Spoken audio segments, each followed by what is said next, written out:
Jalal akhirnya melayani Joda untuk bertarung pedang bersama. Jalal cukup kewalahan melawan Joda, tenaga Joda dirasa Jalal cukup kuat.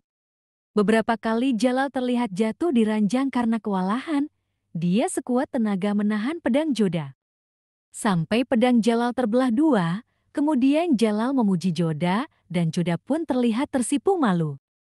Joda mengarahkan pedang ke leher Jalal dan berkata kalau dia harus ikut ke medan perang. Jalal meyakinkan Joda kalau dia ikut dia akan diejek lawannya karena mengajak Joda. Jalal berjanji kalau besok malam dia akan pulang. Joda merayu untuk bersamanya malam ini, tapi Jalal menolak dengan alasan lelah. Jalal menemui Salimah dan Rukaya dan memberikan kotak yang berisi abu. Dia menyuruh mereka untuk menabur abu itu ke sekeliling kamar Joda. Karena itu bisa membuat Laboni lemah untuk sementara waktu. Jalal bersiap untuk pergi. Joda datang ke Jalal dan bertanya pedang yang dulu gunakan raja kenapa berbeda. Jalal menjawab pedangnya sudah Joda patahkan tadi malam. Joda terkejut. Laboni tersenyum dan berkata kalau dia melawan Jalal tadi malam. Jalal dan prajuritnya bukan berperang tapi datang ke kuil Dewi Kali, lalu Sagunibai datang. Joda terdiam di kamarnya tapi Laboni menyanyi di tempat tidur.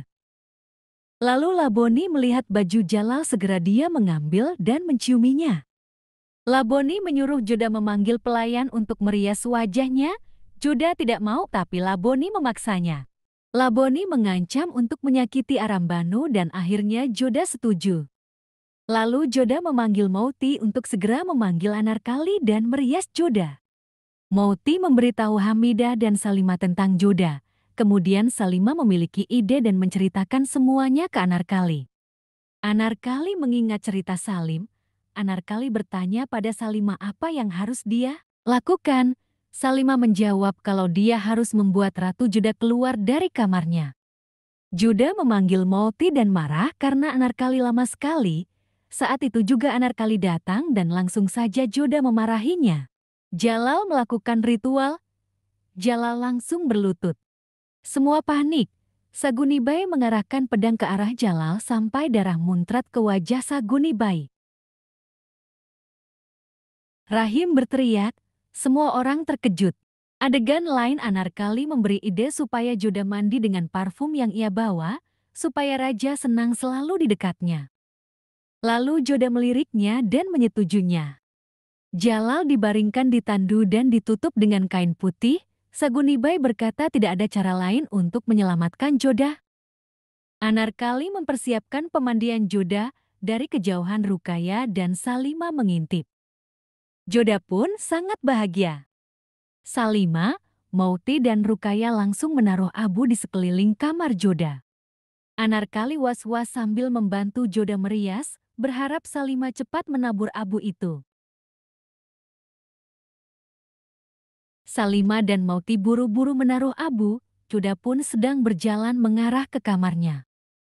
Joda terkejut melihat mereka. Joda bertanya apa yang mereka lakukan. Rukaya berkata mereka membuat ramoli persis seperti yang dilakukan Joda setiap raja pulang berperang.